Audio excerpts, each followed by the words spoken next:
So up next is a very familiar face to the hack, Bert Lam of the Hawaii Digital Equity Office. Bert. Thanks, Caroline.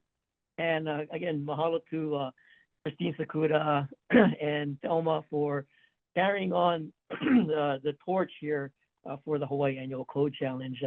Really excited to see it in its ninth year. Uh, I'll do some quick introductions. My name is Bert Lum. I'm the State Digital Equity Coordinator in the Hawaii Broadband and Digital Equity Office here in DBID. And I am co-presenting this with a colleague in Hawaii Green Growth. Her name is Jillian Cristobal, and she and I will kind of help to convince all of you that you should be working on our challenge because it's the best one.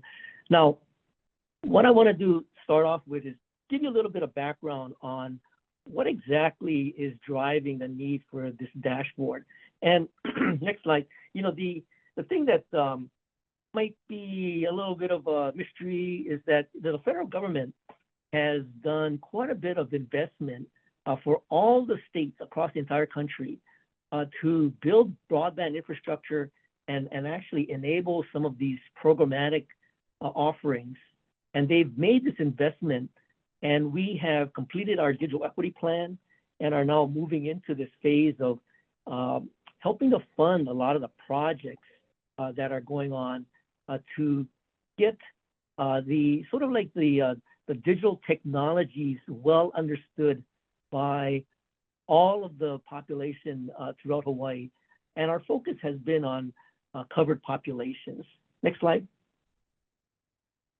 Now, I'm going to be, probably throwing out some terms that, may be new, like covered populations. And a lot of this is actually covered, in our digital equity plan. So there's like a boatload of data that could be looked at. Now, I did want to point you, if you start to, delve into what is this plan all about, these 7 strategies. I won't go through the 7 strategies right now, but they are really kind of key to implementing these programs and making sure that we achieve some of the goals set for ourselves with the digital equity plan. Next slide. Now, to kind of really give you a quick snapshot of what it is that we're trying to measure, I thought a good example of that is some of these key elements of digital equity. And the 5 pillars include internet access. It includes digital literacy skills. It includes access to devices. It includes affordability programs and digital navigators, as Garrett mentioned earlier. Next slide.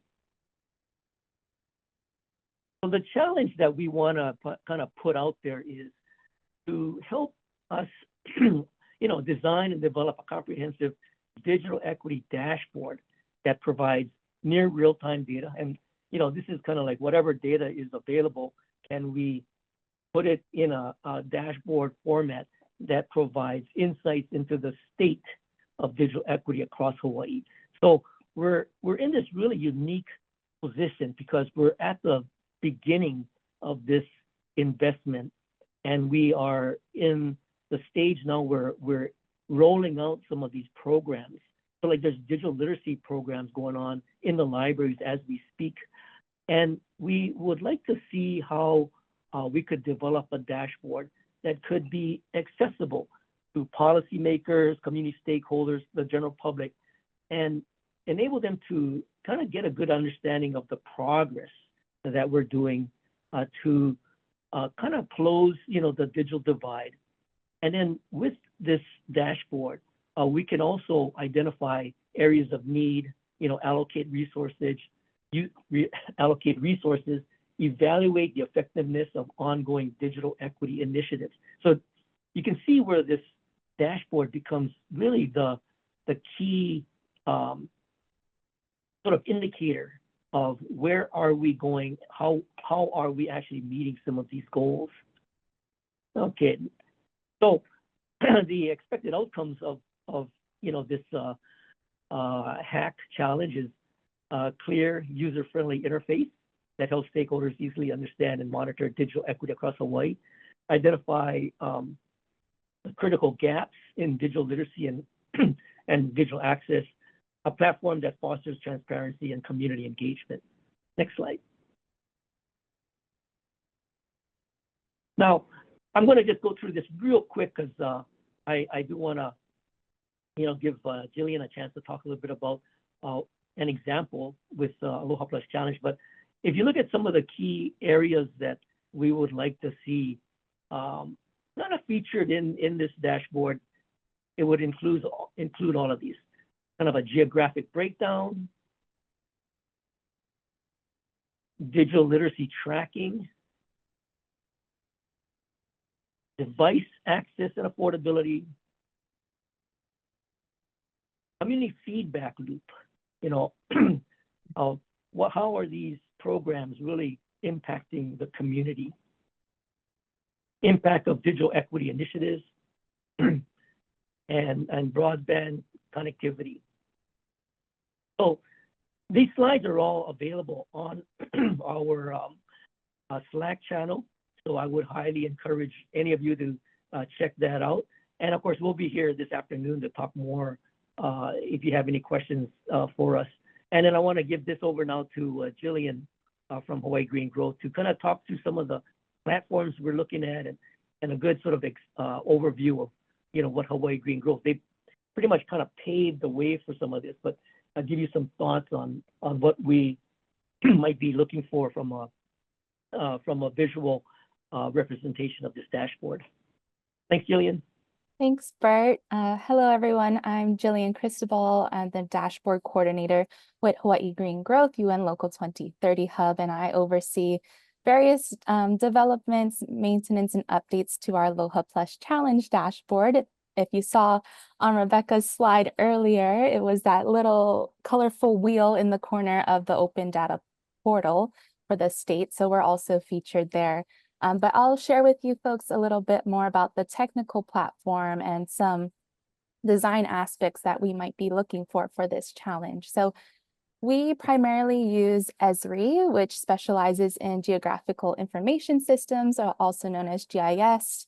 So they produce various software, mapping, and data visualization. So these are just a snapshot of the different applications that we use for the Aloha Plus Challenge dashboard and are hoping you folks might be able to use for this challenge. But of course, we're open to other platforms that you folks feel might suit the challenge best. So connecting back to what Bert mentioned earlier in the digital equity plan, the reason why we're using Esri is so strategy 7 mentions making like program and project data open and accessible on the Aloha Plus Challenge dashboard. So that's the reason why we're here today and co-pitching this challenge with you. So I'll briefly share what the dashboard is all about. So our dashboard, the Aloha Plus Challenge dashboard, is the main tool for tracking Hawaii's progress towards the Aloha Plus Challenge, also known as Hawaii's Sustainable Development Goals for the year 2030. And so we track it here in Hawaii, but there's also the United Nations International Model for Sustainable Development Goals, and those are known as the 17 UN SDGs. So we're really known as and recognized as an international place-based model for localized implementation of these goals. And so this is just a snapshot of how the Aloha Plus Challenge goals like clean energy and transformation connect back to the larger UN goals. And at the UN level, there's also this framework that the United Nations put forth called the Global Digital Compact. And essentially, it's a framework for global governance on digital technology and AI, charting a roadmap for global digital cooperation. And digital equity aligns with several of these key principles. So this is just some framing for the larger context of how it connects all back to each other. And so going to the dashboard itself, this is how we're tracking progress. And a snapshot I'm showing here is of our scorecards. And we used actually a mix of different Esri applications to showcase various data visualizations to display progress against these different 6 goals. And this is also a snapshot of our dashboard, which uses hub sites. And this displays a page for essentially each goal has their own page with that scorecard at top. And then we allow the user to dive in further to more information per target area with their own individual hub site pages. So very much looks like a web-based platform. But what we're hoping we can create for the digital equity dashboard is its own individual page that kind of looks at these key areas Bert mentioned earlier to track some real-time, if available, data on like digital literacy, device access and affordability, community feedback loop, and so forth. So these are just some snapshots of what those applications may look like. It's has a mix of no coding to little coding, or you can get very customizable with it as well. And here's some for instant apps, experience builder. So various applications within the Esri suite that you folks could use to help produce data visualizations. But that doesn't mean that's the end all be all. You folks are more than welcome to explore other platforms as we do have the capability to embed it into our site. So I hope you folks are all inspired to take on this challenge, and we'll drop all the resources to our Slack in the chat. Thank you so much. Now, thanks, Jillian. I just want to add just a little bit of enticement. You know, this program that we are launching, thanks to the federal government, you know, probably has a good, 5 to 7 year window. We're looking for, folks that are interested in this area. We definitely see opportunity from a job standpoint, in this area to help manage some of the data and the, the dashboard. And the other thing is that, this is kind of our way to take advantage of a really once in a lifetime investment by the federal government to see if we can kind of move the needle in Hawaii into the digital economy and help to diversify the economy. So this is an opportunity not only for, jobs, but also for the building of capacity across the entire state. So again, I really encourage you to consider our challenge. And again, we'll be here this afternoon for any questions, and feel free to join our Slack channel, and we'll be there to answer any questions as well. Thank you. Mahalo, everybody. I'm not sure if bribery is allowed to be on, but I think it's worth it.